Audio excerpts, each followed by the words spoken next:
Good morning from Singapore. This is the final stop before we finally arrive in Indonesia. And since it's a place that we've stopped off a few times before but never actually been into Singapore, we decided to spend 4 days here before that 2.5-hour flight over to Indonesia. So Monika's just doing a bit of work in a coffee shop about 10 minutes away, and while she's doing that I thought I'll show you the apartment. And then I've just agreed on a little moped rental for the 3 full days that we're here. So we'll get to be able to explore. I think they've got some jungle, I think they've got some incredible wildlife here, right up in the northmost bit of the country. So I'm hoping to do a few little road trips on the moped as well. So I'll take you with me to pick up the moped and then we'll go for a little ride around Singapore. But first impressions, it's, as expected, incredibly clean, very, very humid. I think it's about 28 degrees now, but a really wet heat, whereas Dubai was a very, very dry heat. This is very different heat-wise. Space is at a premium, which you're going to see in a second, because you don't get much for your money in terms of accommodation here. And in fact, just before I take you up to the apartment, I always find it fascinating the kind of vehicles that there are. I'll flip the camera in a second, but we've got here 3 motorbikes, Yamaha, BMW and a Honda, that look like they're about to head off on a tour. I think I'll be parking my little moped here as well. What's this? MT, Yamaha MT, but then I love this. You've got one of the old Honda CB400 Hornets touring setup, and also a BMW GS. These are all on Singaporean plates. That just looks gigantic compared to the others, but it's great to see a little CB400 as well, and a huge rear rack on the Yamaha. I'd love to know where they're heading off to. Well, this will be the quickest tour, if I can get in, the quickest tour of an apartment I've ever done. Bear in mind, there's no communal area downstairs, so this is all you get for £100 a night, about 15 minutes outside of the absolute heart of Singapore driving. So you've got right up to the very top storage there, and a little bit of storage there, a shower room / loo there with just a steamed glass sliding door. The sink's outside of the bathroom, I guess to save space, so you've got a sink with a mirror right next to the 2 beds, TV on the wall, and a nice view out into Singapore. There's quite a lot of greenery that I've seen so far, so it's got quite a nice feel. It doesn't feel, at least here, like a complete concrete jungle, but this really is all you get, and I found this to be a decent value place. It was not easy finding a place for £100 a night, believe me. This is what you get, £100 a night, just on the outskirts of central Singapore. Right, I'm off to pick up Monika. She's been, I think, for about 2.5 hours working from a coffee shop because it's just too hard working with a laptop when there's no table upstairs. So I'll go and pick her up. I've ordered a Grab taxi. I think it's about surprisingly good value, about £8 to take us to 15 minutes into town to pick up the moped.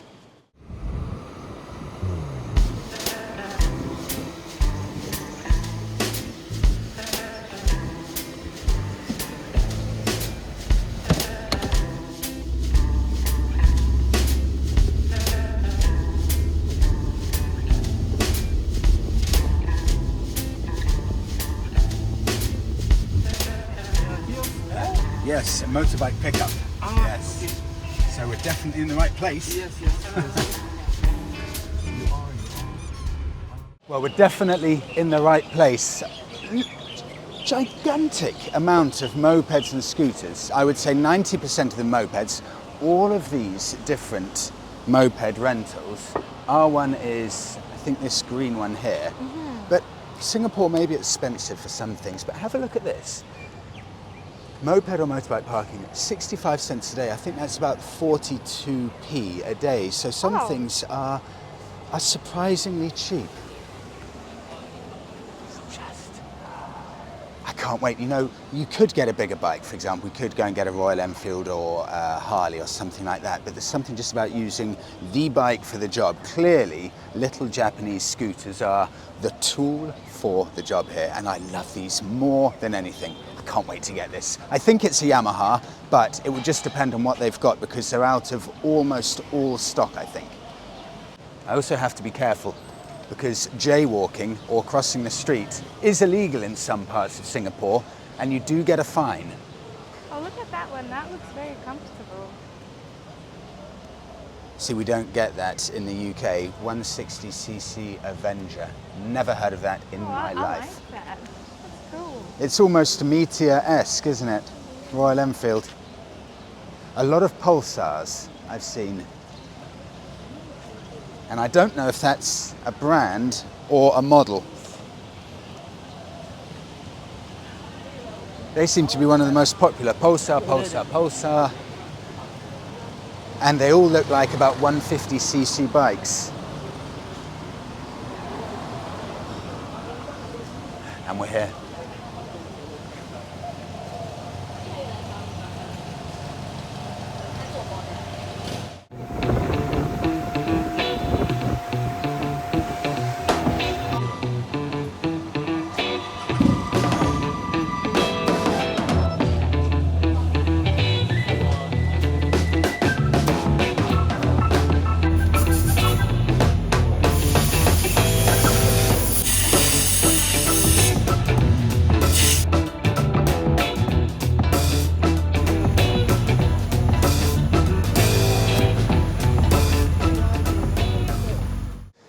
Two helmets chosen with, and we did have a choice here,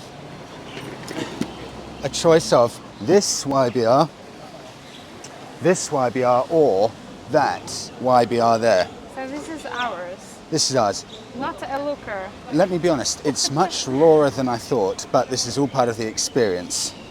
It looks like, and it's a complete guess, it looks like it must be 20 years old or so, and it has, well, and this is assuming it hasn't gone round the clock, 10,098 miles. My guess is this may well have gone round the clock once, and it could easily be 110,000 Wait kilometers. a second, I love that little umbrella over there.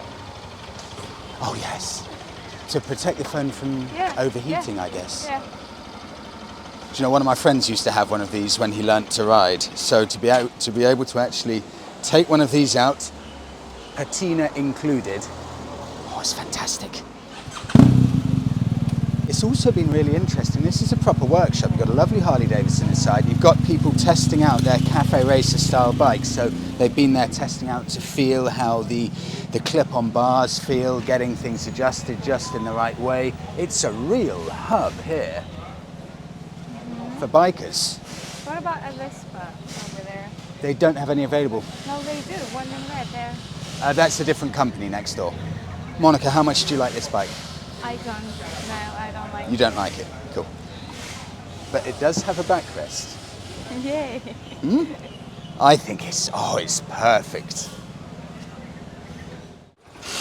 You can try to Yeah, just ride it up here. That's fine. That's like okay. Tell the girl do the photo. Perfect. Thank you. Okay, so before I pay, I need to check the bike's fine, ride it for about half a minute up the road, come back, and then I do the payment. Come back here. Be careful. Here is one way. You must slowly. Okay, Come back here, the side way. and then keep on this side. Okay, okay.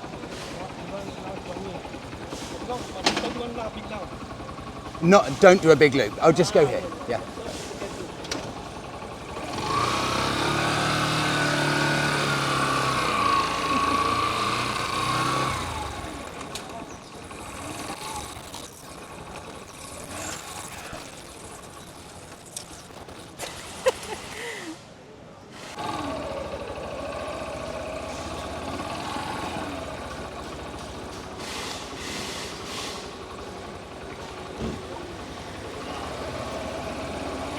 Very good. It's perfect. Like a dream. It's perfect.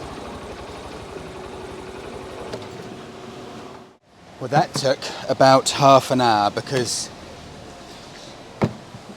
They don't take bank cards, at least for foreigners. They don't take cash, and if I tried to do a bank transfer, the international banks or something were only open Monday to Friday. It's Saturday today, so I couldn't get it. So thank you,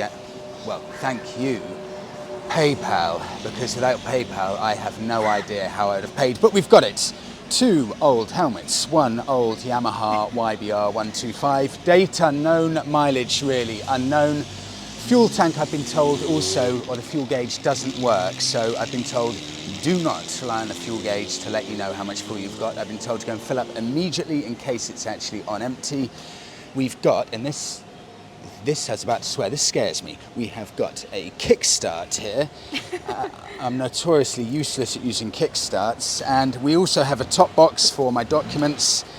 Do you remember I told you you need an international driving license? Well, this, I just don't think it's needed, because this is now Dubai and Singapore. I went to great lengths to get these from the post office, and so far no one has shown any interest in them at all.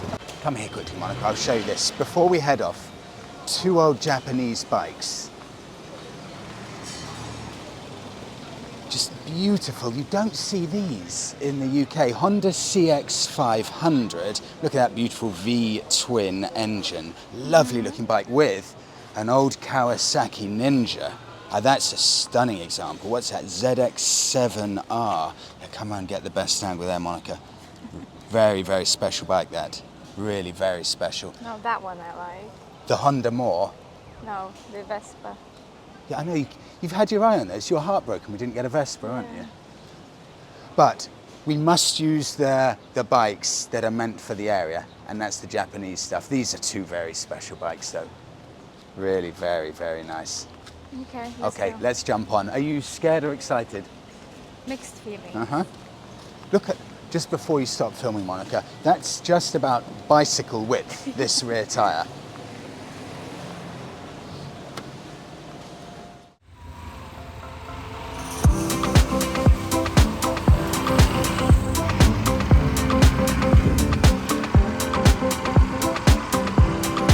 In 200 meters, continue straight.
finally made it to a coffee shop right in the centre of Singapore. Monika, I hope picked this up. The roads are really empty. I think both of us were amazed. We're just riding around with empty roads in a place, huge population for such a relatively small area.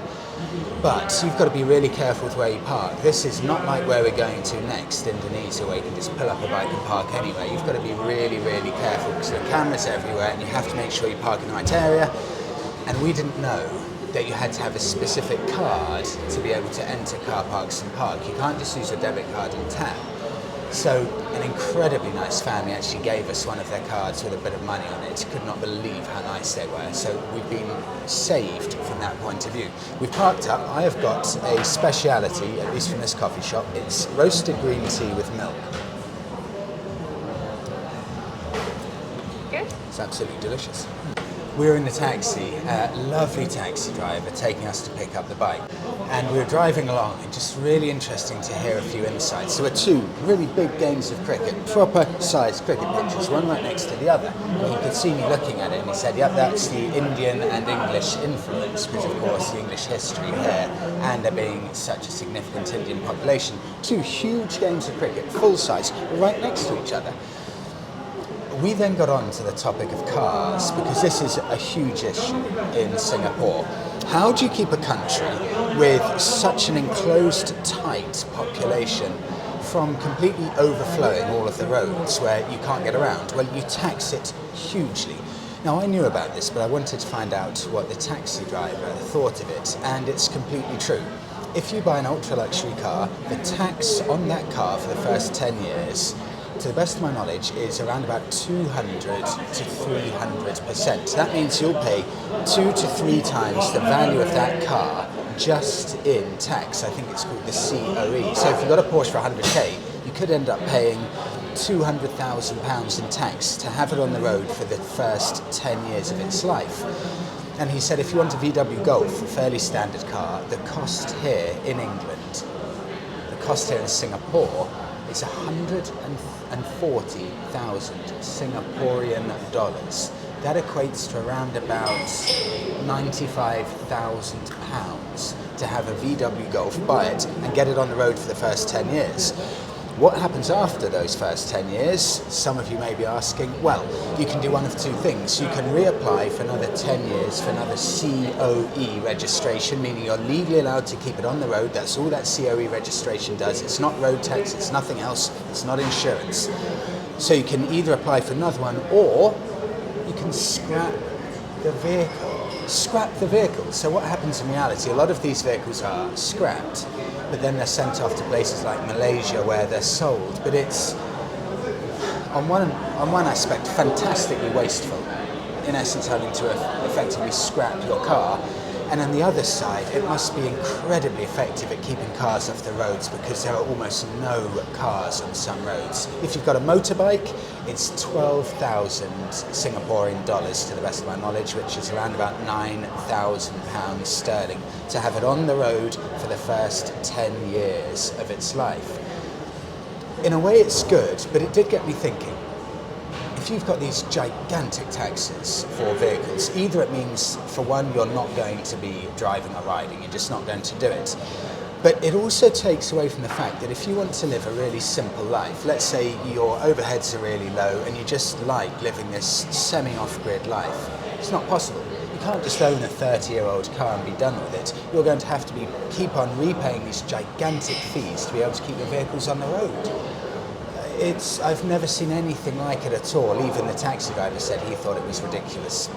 I almost forgot to say, we arrived at the hotel yesterday lunchtime.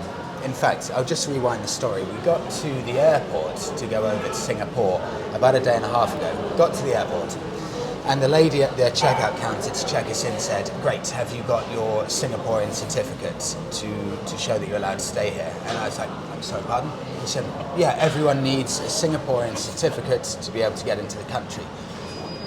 I said, I'm so sorry, I don't have one. So are we not flying? She said, well, you have to apply for one. Have you applied? I said, no, didn't know it existed. So we then had to, Monika and I, desperately start applying and filling out forms to be able to get into and be allowed into Singapore. She then said, do you have onward flights from Singapore? Because that's also a requirement. If you don't have onward flights from Singapore, we can't let you in. I luckily booked flights over to Bali a day before, so I had to find and dig out my flights. Got on the plane, everything fine. Then we get to the hotel. I show the person at the hotel reception my booking confirmation. He starts booking everything and everything's fine. But 10 minutes after he started booking everything, nothing was happening. And he looked over at me awkwardly and he said, "I think there's a mistake." And I said, "Oh yeah, what's that?" And he said, "You've booked for the 24th of March, not the 24th of February, so your booking's in a month's time." And I went pale, and he said, "We're really fully booked, so I don't know if we've got anything." So half an hour of me having a nervous breakdown later, he managed to discuss with his team, and they just managed to squeeze us into a room. Monika then said as a joke after we checked in, "I hope that doesn't mean that the flights to Bali are booked for the wrong date." And I laughed and said, "Yeah, God, that was silly." Monika then goes to check the flights for Bali, and yes, I also booked the flights for Bali on the 28th of March and not the 28th of February, so Monika then desperately has to try and change the dates for the flights as well. Have to pay £120 as a fine for that, but that's all done. It was just madness. This is the only time I've ever booked anything. Usually Monika does it. And this is the last time, I think. Yeah, this is the last time. It's just so stressful, wasting my money, throwing it down the toilet. But we're here in Singapore. Next video, I think we'll do one more here because I really want to explore the jungle in Singapore. I think they may have crocodiles, they've got wild cats. I'm not saying going to see them, but they do have areas of jungle in the north, so I cannot wait to get away from the city and get to see those probably tomorrow, because we need to squeeze in all of our exploring pretty much into Saturday and Sunday because Tuesday morning we leave. Thanks so much everyone for coming along. See you in the next one.